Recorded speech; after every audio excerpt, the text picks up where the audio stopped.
if you're going to get a conventional loan, you would have to wait 4 years before you could go ahead and get another conventional Wait, are all loan. short sales reported to the credit agencies?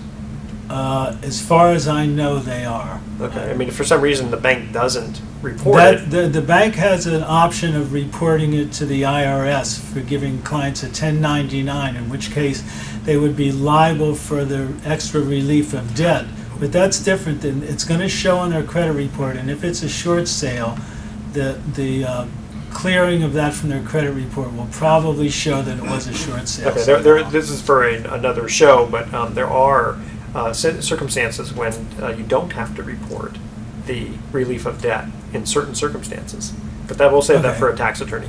But So you back to the FHA loans, the qualifications are a little less stringent than they are for the conventional Fannie and Freddie loans. It's really amazing. You can get a 30-year fixed loan on an FHA program at under 4%. But that's going to be within the conforming rates, though, probably. No, it's Really? Jumbo including the too? jumbo rates. Oh, They smokes. were at a higher rate, and they've closed it back down to 6.25 in the Bay Area. But the FHA rates are about to go up to the previous higher rate. Okay, so 3% down. 3.5%. 3.5% down, and what would the rate be?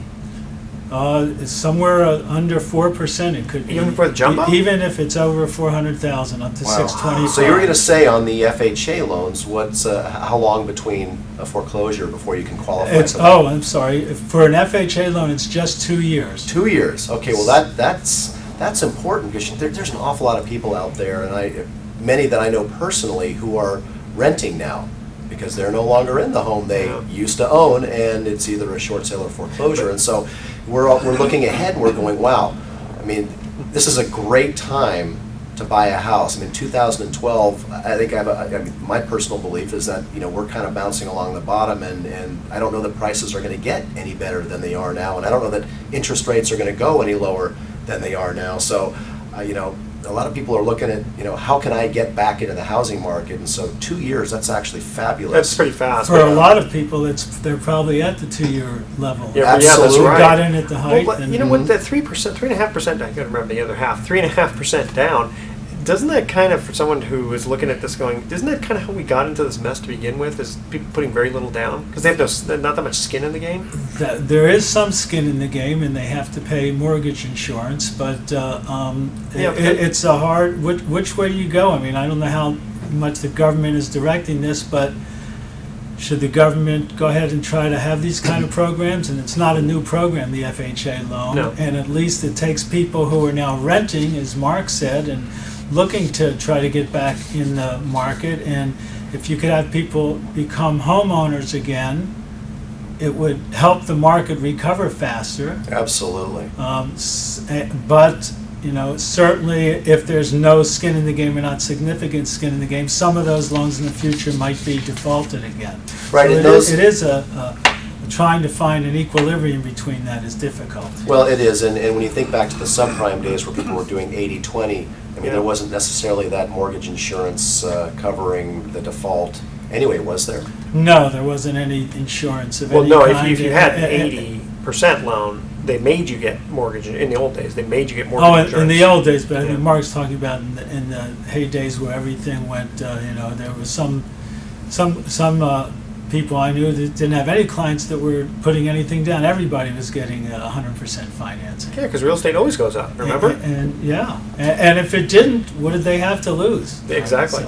So just for the audience's benefit, you said something earlier, and I caught that. You talked about conventional loans versus FHA, and you said conventional loans, Fannie Freddie versus an FHA. Can you just tell us what's the distinction between, and why do they use the term conventional versus FHA? Is it just the way the industry names it, or I'm kind of curious? Conventional loans are, at least in my understanding, are loans that are either done by, say, RPM Mortgage is a mortgage bank, and we will go ahead and do a loan, fund the loan, and if it's a conventional loan, we're going to basically sell it either to Fannie Mae or Freddie Mac, or sell it to mortgage bank that's going to in turn sell it to Fannie Mae and Freddie Mac. The repository for conventional loans is basically the government, in not 100% but close to 100% of the time. Alternately, but those are the stipulations that say now you have to have 20% down, and you have to be able to qualify, and your credit has to be a certain. The stipulations are much harder than they used to be. And why would anybody go for a conventional loan? And why wouldn't they just go straight for an FHA? And is that what's happening? With an FHA loan, if it's a 30-year loan, no matter how much you're putting down, you have to have mortgage insurance, and that's Okay. an additional How much? Yeah, cost. how much is that? Well, it's an upfront fee of about more or less 1% of the loan, and then it's a monthly like a- fee that could like a be point. $200 to $400. Yes, the point, Yeah. $200 to $400, and if you factor that in, Yeah. then the loan is not better than a conventional loan. Interesting. Now, a caveat to that is if you're going to get an FHA loan, it's a 15-year loan, and you can eventually get your loan down to 78% of the value of the property, you no longer have to pay mortgage insurance. Okay. Now, Robert, you obviously sound like you know what you're doing. That's why we had you on the show. Why? Just give yourself a little plug here. Why should people give you a call? For you specifically, like what can you do for people that other people can't, or other banks? And then give out your information. Oh, thank you. I've been in Marin for 30 years. I started out buying real estate myself and remodeling it and fixing it. Friends said, gee, can you help me? And I became a realtor and got involved in that side of the business. And my degree, it was in mathematics, so I had a predilection for helping people fill out their loan applications. And during a real estate slump in the early 90s, I decided to become a mortgage broker, and found that much more to my liking. And I've been doing it since then. I understand the way realtors are looking at a deal. I understand how clients are looking at a deal since I've been a client myself. So you can think outside the box. Really, yes, thank Okay. you. I Yes. mean, because that's important. I mean, we're not talking about fraudulent stuff. We're just talking about just being able to help people Yeah, if they or have intricate situations. Be able to listen and pull out from the clients what their real aims and goals are. Sometimes, especially if they're new to it, that's a time that they're really nervous, and it's helpful for them to have somebody listen and Okay. clarify things. Give us your phone number and your website in case people want to get a hold of The you. website is RPM Mortgage, and my phone number is 415-515-1941. And I'm guessing you can work fast because RPM stands for revolutions per minute, right? It's Residential Pacific Mortgage. Oh, that's but close yes, enough. we can do a deal in 15 days. if Okay. we push I it. like Oh, that. that's Thank pretty you. good. Okay, we are going to cut to the second commercial break. We've been in the studio with Robert Schiff, who is a mortgage broker. Stick around because you're going to have fun with us, all right? Thank you. I'm Because when we enjoying get back, not only are we going to go into email time, but we're also going to talk about a judge fixing tickets in Orange County and a little bit about the stock market, what's going on with that. Here is the second trivia question. Remember, the theme is the Addams Family. Okay. What are the two children's names? Remember, the theme is the Addams Family, and it's not Lurch. The first three callers with the correct answer win a free 3-day, 2-night stay at the Lighthouse Resort. Their website, lighthouse4fun.com. Call 888-912-1190. That's 888-912-1190 to answer this question. On the Addams Family, what were the name of the two children? Call 888-912-1190 and make sure when you call that number you include your name, your address, your email address, and your phone number. And remember to speak slowly and spell it out for us, please. And we'll be right back. Hats off. All You know right. their names too, huh? Huh? You know the kids' names. Pugsley is one, and so I don't. So we have our prop here. We do have our prop. Yes, Or- indeed. because remember, we're a bunch of guys sitting around the bar having drinks. Having drinks without the drinks. drink. So I think I'm going to have to bring something to fill this up with next time. Definitely. It is after all the weekend, and we should be able to imbibe. It might make the show a little bit more interesting after all. I know I'm more interesting after. Just get a few drinks in me, right? Yeah, right, exactly. Well, that's really interesting. It's because Can you imagine the size of the umbrella you'd have to put on? Yeah. Well, Exactly. I was in Boston, and there was this club we went to, and I swear they had glasses just like these, and it had some kind of, you Ready to know, go for bourbon in fruity just a type minute. of bluish drink thing with 2 straws, and so we had to try it. All I know is it had a rum in it. I don't know what else Oh, had in yeah. there. But after my wife and I finished that, we were pretty happy there. We were glad we weren't driving. We were cabbing everywhere. But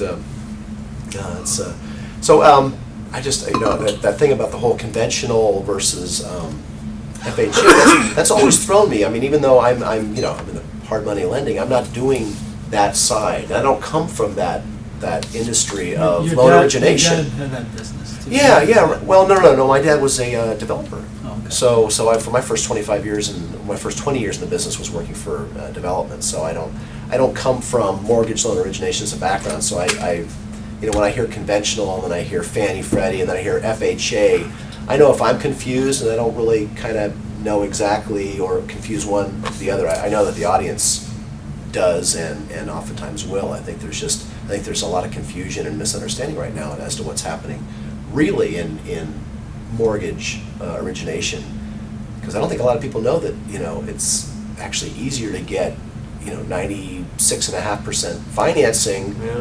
today 2 years after foreclosure than it would be to get a Yes. so-called conventional Well, no, bank loan at everybody 8%. owns- Everybody it's hears not that it's easy, hard to get possible. loans. Yeah, Suddenly possible. right, suddenly Yes. possible, yeah. But it still is difficult because, if you don't have if you're self-employed, you don't have a 2-year history, Yeah. or if you're in between jobs. Because you these are still- full docs. That's all there is. Yeah, that's Yeah. all there is. Yeah. A little louder, Robert. It's all there is are full docs anymore. And Yeah. they really, they get to the point that if you have to give them a bank statement, if there's deposits on there and the deposit is more than, and it's at their whim, they can say you have a deposit of more than $100. Every single one of Tell them, us you have to where it verify is, where it yeah. came from.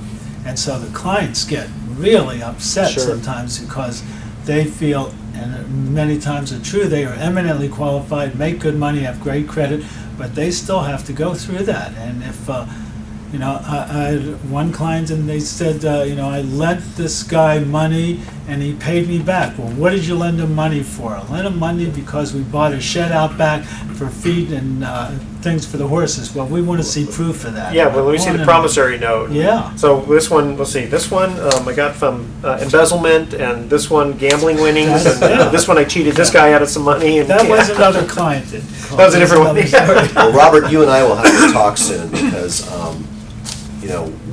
my wife and I, my family is presently renting, and we are, looking at getting back in the market soon, whether we do it this year or next year. And a lot of it has to do with my particular business. I do now finally have actually now close to 3 strong years of financials for Pacific Private Money. So we've been I knew that I would have to season my Yeah. new practice, my new company for a while before I would probably qualify. But it's worth a conversation Oh, because make up. maybe I'll find out Make that up. okay, it's going to be a little spot right 2013 here. for these reasons, or maybe the's an opportunity Oh, this here's year the because we've been renting You do now massages for too? going Okay, on our excellent. Afterward. we're going Yeah, on no, our yeah. 3rd year. I have to double check on that. Well, they're You're the banks best. that- You're the best. I've gotten a loan from a guy who was inherited money from his family Yeah. and invested it.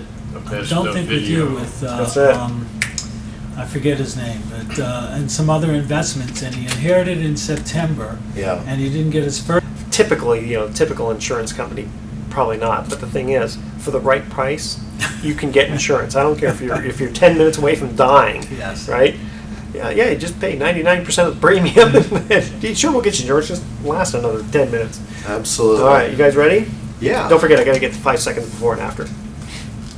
Get so excited. So we're going to go into email time, or do you want to talk about the event I went to last night? And we can talk Yeah, about, I do. I do. I'm gonna. or maybe actually just, maybe I could ask, maybe I could ask Robert, let's just talk about, Robert, where do you see real estate prices and interest rates heading for Okay. 2012? That'll feed right 'Cause, into- yeah, it's still January, it's, prediction Yeah. month, we're into predictions. I just want to bring up this one part about the judge thing because I thought that was kind of Sure. funny. I did say something about the stock market, so. Right, and we've got 2 more segments, so Yeah. unless I miscounted. Yeah, no, you did not miscount. Okay, All right. you guys ready? Yeah. All right. Close. Okay, fire away. See, I can't hear it. I got my I know headphones on. Robert's going to go, what is that clicking sound? When he does? All right, okay. Oh, it's no longer, yeah. Okay, here we go. Let's go for our 5 seconds. Blocking our star. Yes. Well, welcome back to the Best of Investing. I'm Edward Brown, your host, along with my co-host Mark Hanf of Pacific Private Money. When we cut to the second commercial break, we asked this trivia question. On the Addams Family, what were the names of the 2 children? Guys? I only came up with one, Pugsley. And what day of the week is this not? Wednesday. Wednesday. That's right. That is correct. All right. And I wanted to bring up this one little thing here I thought that was kind of funny. It was in last week's paper. Orange County judge removed for fixing tickets. I don't know if you heard this, but a judge was ordered removed from the bench for fixing traffic tickets for family and friends. I mean, okay, that's probably Never pretty typical. happens. Never happens, right? So here, this is the thing I thought was funny. He admitted giving preferential treatment and apologized, but he denied any malicious intent. He told the commission he didn't, this is the best part, he told the commission he didn't realize his actions were wrong at the time. Oh, my God. Really? Ignorance of the law is always excusable. Well, Any exactly. judge Well, knows how's that different from the fact that I've had friends whose family members are, CHP, and whenever they get pulled over, they automatically get waved off. It's like, oh, my brother so-and-so, and okay, thank you very much, and they walk away. Yeah. So it's like a get out of Get jail jail free free. card, Well- and everyone knows it. It happens every day. But at least in that, there's no paperwork to trace. That's true. Once there's Yeah. a ticket, Yeah, but Yeah. see here, I mean, what I would tell this judge is, you know what, you should be removed from the bench because you don't know the difference between right and wrong. yes. Right? Okay, one other quick thing here. Actually, no, I'll bring that up later. Okay, Mark, let's go into email time. Okay. All right, and then you had one last question for Robert. Okay. Oh, yeah, sure. All right. I understand I get my money back when the borrower pays off. How long will my funds sit idle until it is lent out to another borrower? Now,